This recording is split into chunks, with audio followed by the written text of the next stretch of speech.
SSC এর বাচ্চা কাচ্চারা তোমাদের সবার সব থেকে বেশি একটা ভয়ের সাবজেক্ট, সব থেকে বেশি একটা আতঙ্কের subject, that is physics. So তোমাদের সবার একটা কোয়েশ্চেন থাকে যে ফিজিক্সে একটা চ্যাপ্টার আসলে কিভাবে পড়বো, এক এক কোচিং এ এক রকম ভাবে পড়াচ্ছে, এক এক টিচার এক এক রকম ভাবে পড়াচ্ছে।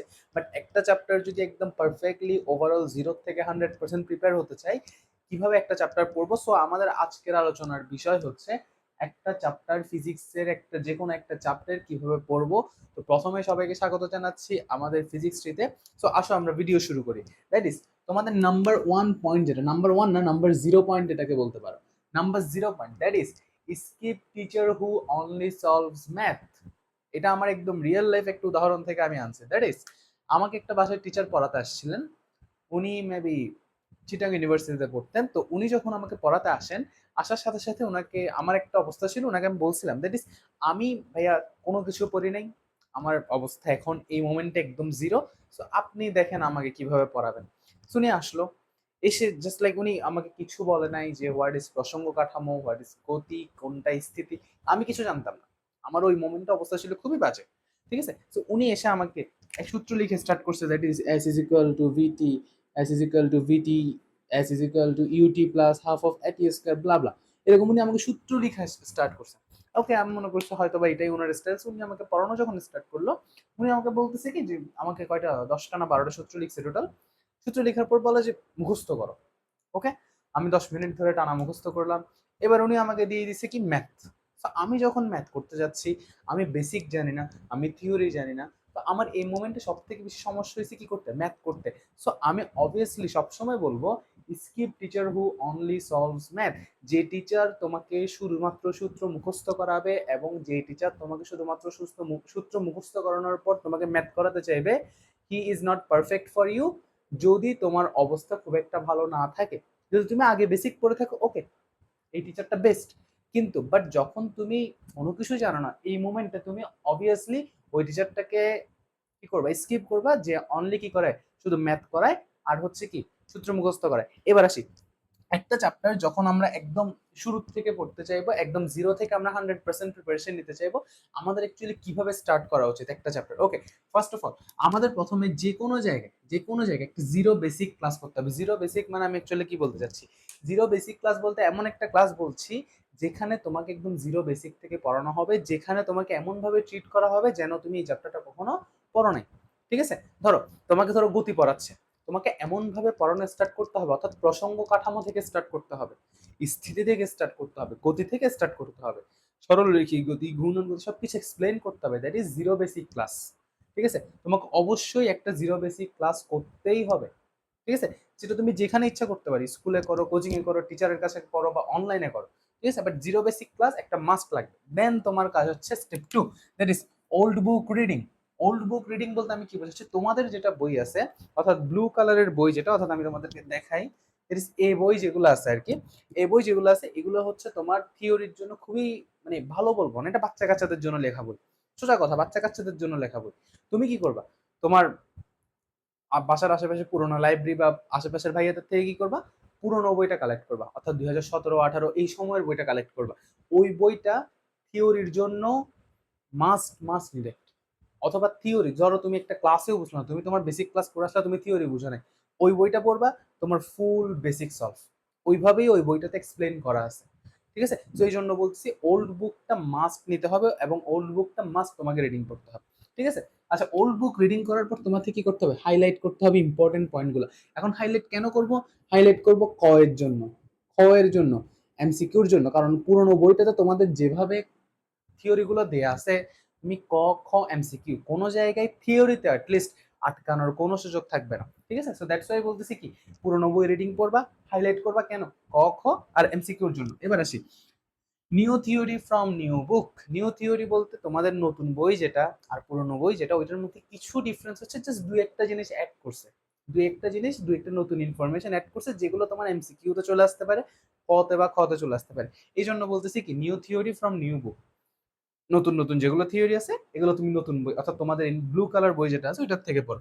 এবার আসো সূত্র প্রতিপাদন, এই জিনিসটা মাস্ট, এই জিনিসটা মাস্ট, সূত্র প্রতিপাদন মাস্ট। অনেক টিচার বলবে কি সূত্র প্রতিপাদন জীবনেও পড়া লাগে না, ঠিক আছে, আমিও বলতেছি সূত্র প্রতিপাদন জীবনও তুমি কি করবা না, মুখস্থ করবা না। সূত্র প্রতিপাদন জীবনও তুমি কি করবা না, মুখস্থ করবা না। সূত্র কেমনে প্রতিপাদন করে, কোত্থেকে আসছে না আসছে, এগুলো তোমার জীবনেও জানার দরকার নেই।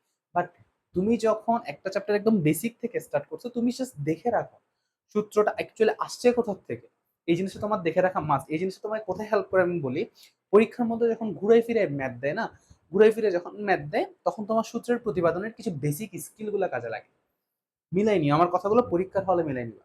দ্যাট ইজ পরীক্ষার হলে যখন তুমি একটা ম্যাথ আটকায় যাবা, তুমি সূত্র প্রতিপাদনটা লাগবে না, বাট সূত্রের প্রতিপাদনে তুমি যে বেসিকটা অথবা যে স্কিলটা তুমি ইউজ করছিলে, সেই স্কিলটা তোমার কাজে লাগবে। এই জন্য আমি বলতে যে সূত্র প্রতিপাদন দেখবা, বাট জীবনেও সূত্র প্রতিপাদন মুখস্থ করবা না, কারণ সৃজনশীল পদ্ধতি আসার পরে সূত্র প্রতিপাদন আসলে কোন এক্সামে আসে না। তো কি করব, দ্যাট ইজ সূত্র মুখস্থ করবা। সূত্র মুখস্থ এটা মাস্ট, এটা মাস্ট। তুমি যদি ফিজিক্সে একটা ভালো স্টুডেন্ট হইতে চাও, সূত্র মুখস্থ করা মাস। সূত্রের প্রতিপাদন লাগবে না, সূত্রের প্রতিপাদন দেখবা, মুখস্থ করবে না, বাট সূত্র মুখস্থ করবা। দেন তোমার কাজ কি, তুমি এই চারটা স্টেপ যদি কমপ্লিট করে থাকো, তোমার কাজ হচ্ছে টেস্ট পেপার অ্যানালাইসিস করা। তুমি এই চারটা স্টেপ কমপ্লিট করছো, ম্যাথ সলভ করতে চাইও না, নেভার। তুমি একটা কাজ করবে, টেস্ট পেপার কিনবা বাজারের থেকে, হোক রয়্যাল হোক পাঞ্জেরি হোক, লাইক যে কোনো একটা টেস্ট পেপার কিনবা।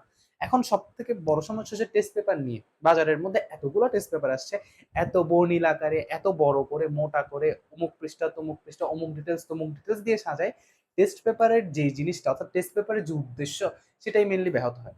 ঠিক আছে, তো এই জন্য বলবো খুবই প্রেসাইজ, দরকার হলে সাইজে ছোট হোক, ঠিক আছে, বাট খুব ইফেক্টিভ একটা টেস্ট পেপার কিনবা, যেখানে তোমার ম্যাক্সিমাম সিকিউ দেওয়া থাকবে, আলতু ফালতু বিজ্ঞানীদের নামে এই সেই অনেক কিছু, এগুলো দিয়ে ভরা থাকবে।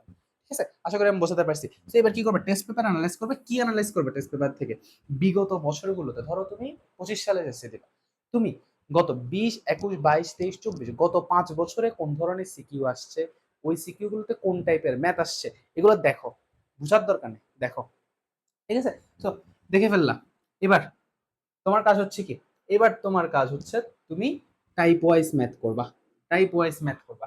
টাইপ ওয়াইজ ম্যাথ বলতে কি, তুমি টেস্ট পেপার বা মেড ইজির লাস্টে কতগুলো দেখবা, যে বোর্ড সিকিউর কথা বলতেছি না আমি, কিছু ম্যাথ দেওয়া থাকে, কুয়া সম্পর্কিত ম্যাথ 10টা আছে, 10টা করে ফেলো।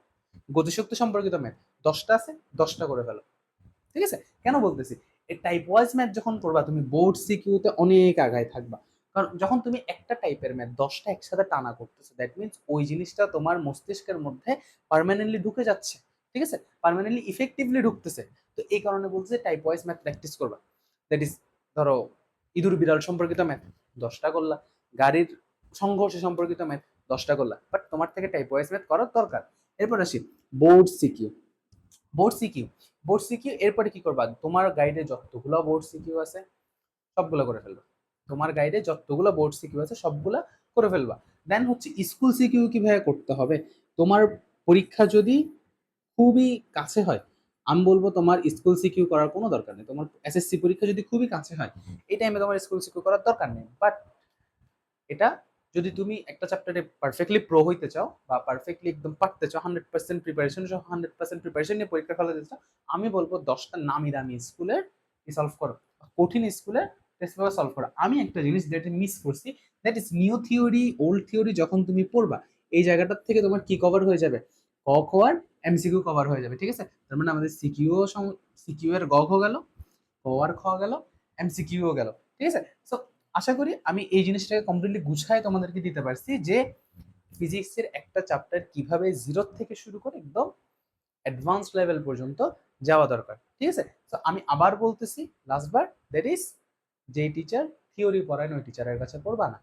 Theory is the main thing. কেন বলতেছি theory is the main thing, last moment আমি কিছু কথা বলি। দ্যাট ইজ, তুমি যখন একটা ম্যাথ করবা, ম্যাথ করার টাইমে এমন এমন কিছু ম্যাথ আসে, বা এমন এমন ভাবে তোমাকে কোয়েশ্চেন প্যাটার্ন গুলো ঘুরাই দিবে, তোমার মনে হবে কি যে এটা আনসার না এটা আনসার। বাট তুমি যদি থিওরিটা একটু জানো, খেয়াল করবা, বেসিক থিওরি থেকেই ম্যাথ আসে। কোয়েশ্চেন ঘুরানো মানে হচ্ছে কি, অ্যাকচুয়ালি বেসিক থিওরিটাকে একটু নাড়ায় চাড়ায় দেয়। তো তুমি যদি থিওরি না জানো, সূত্র মুখস্থ করে ম্যাথ সলভ করো, লাভ নাই। তোমার থিওরিটা লাগবে, একটু হলেও জানা লাগবে। সো আশা করি এই স্টেপগুলো ফলো করলে তোমাদের এসএসসি পরীক্ষায় ফিজিক্স বা একটা চ্যাপ্টার প্রিপেয়ার করতে, ফিজিক্সের প্রিপারেশন নিতে খুব একটা আর কষ্ট হবে না। সো এভাবেই তোমাদের চ্যাপ্টারগুলো শেষ করো, প্রত্যেকটা চ্যাপ্টার এভাবে শেষ করো। তোমার ফিজিক্সে 90+ মার্কস, তো আমি বলতেছি 90+মার্কস কেউ আটকাইতে পারবে না। ইভেন আমি আমার কথা বলি, পার্সোনাল অপিনিয়ন, অপিনিয়ন না, পার্সোনাল রেজাল্টের কথা আমি বলি, আমি ফিজিক্সে 100তে 100 পাই চট্টগ্রাম বোর্ড থেকে ফিজিক্সে, এবং হায়ার ম্যাথেও পাইছিলাম। ঠিক আছে? সো আমি ফিজিক্স 100তে 100 পাই, এই যে স্ট্র্যাটেজিগুলো ফলো করে। তোমাদেরকে আমি বলছি কি স্কুল সিকিউ 10টা করো অপশনাল, বাট আমি স্কুল সিকিউ সব করছি। আমার কাছে রয়্যাল গাইড ছিল একটা, রয়্যাল গাইডের যতগুলো সিকিউ আছে সবগুলোই আমি শেষ করছি। ঠিক আছে? তো এই জন্য বলতেছি কি এই জিনিসটা মাথায় রাখো, আমিও পারছি তুমিও পারবা, এবং আমাকে কেউ এসে বলতে পারবে না যে এই প্রসেসটা এভাবে, এই প্রসেসে গেলে ভুল আছে। ঠিক আছে? এইভাবে পরে অনেক স্টুডেন্ট ভালো রেজাল্ট করতেছে, তুমিও করো। সো দেরি করিও না, পড়া শুরু করো, ফিজিক্সের চ্যাপ্টার, ম্যাথের চ্যাপ্টার সব কিছু পড়ো। এসএসসিতে অবশ্যই তুমি 90+ মার্কস প্রত্যেকটা সাবজেক্টে পাবা। ধন্যবাদ সবাইকে, পরবর্তী ভিডিওতে দেখা হচ্ছে।